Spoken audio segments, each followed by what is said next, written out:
हिंदू शास्त्रों में चमत्कार है।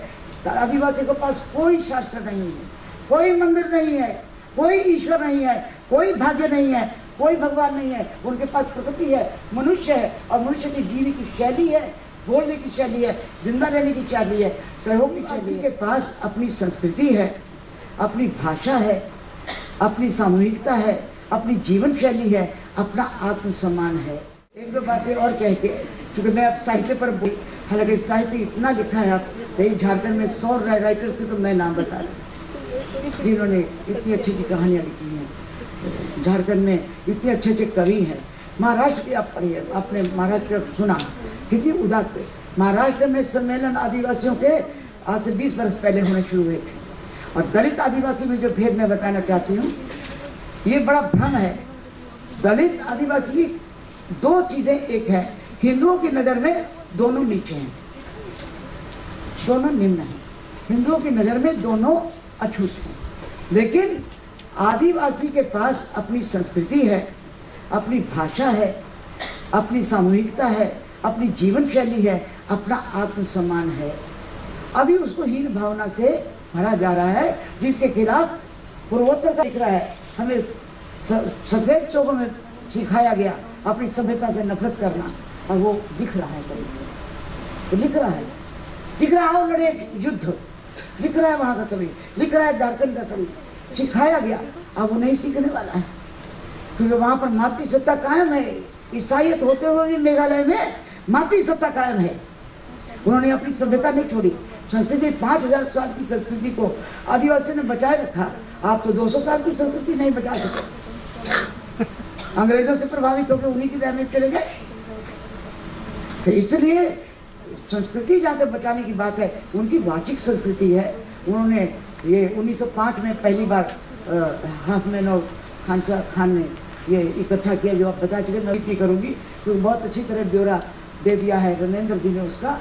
मैंने भी उसको लिखा था, लेकिन बहुत पूरा साहित्य विकसित हुआ है। लेकिन मैं एक बात आपसे कहना चाहूँगी, समायोजन का बहुत बड़ा खतरा है आदिवासियों को। दलित के पास कुछ भी नहीं, उसके पास जमीन भी नहीं, अपनी भाषा भी नहीं। वो वही भाषा बोलता है जो उस क्षेत्र में भाषा बोली जाती है।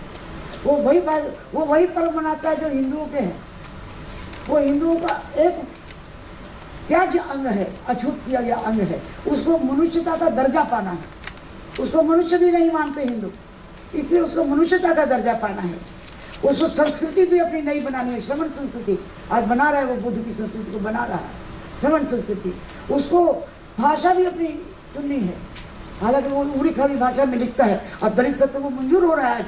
आज छत मार के आपको मंजूर करना पड़ रहा है। जितना भी आप खोजते रहिए उसमें कला, वस्तु को देखिए, आदिवासी की चीज़ों में वस्तु खोजिए, दलित की चीज़ों में वस्तु खोजिए, उसके बाद कला तो अपने आप आ जाएगी। आपके पास 5000 की शिक्षा है, उसके पास तो 150 वर्ष की शिक्षा है। सीख जाएगा, वो सब लिखना सीख जाएगा, लेकिन कला पर ध्यान पहले नहीं देना होगा।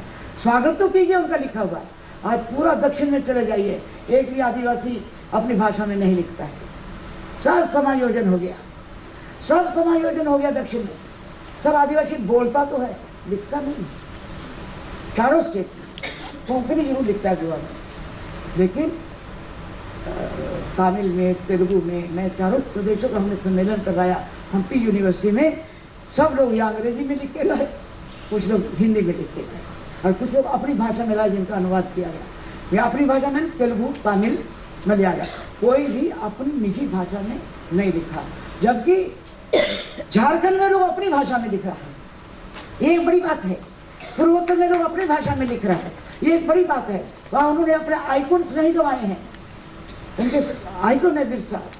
आदिवासियों को अगर साहित्य से प्रेरणा मिलती है तो अपने लोक साहित्य उनका सूत्र है, नींव है, जिस पर वो पाँव रख के आगे समकालीन साहित्य लिख रहा है। उसकी शौर्य गाथा है, उसकी नींव है, जिस पर पाँव रख के लिख रहा है। और हम लोगों ने जो किया है अपनी संस्था के माध्यम से, वो एक काम किया है।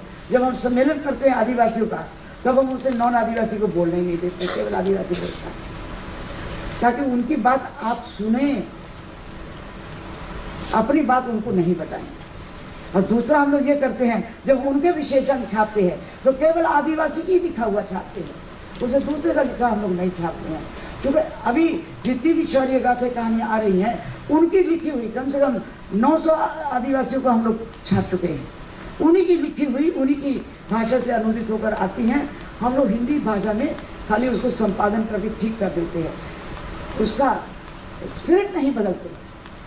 उनको बोलने तो दीजिए, लिखने तो दीजिए, आएगा सौंदर्य शास्त्र अपने आप बन जाएगा।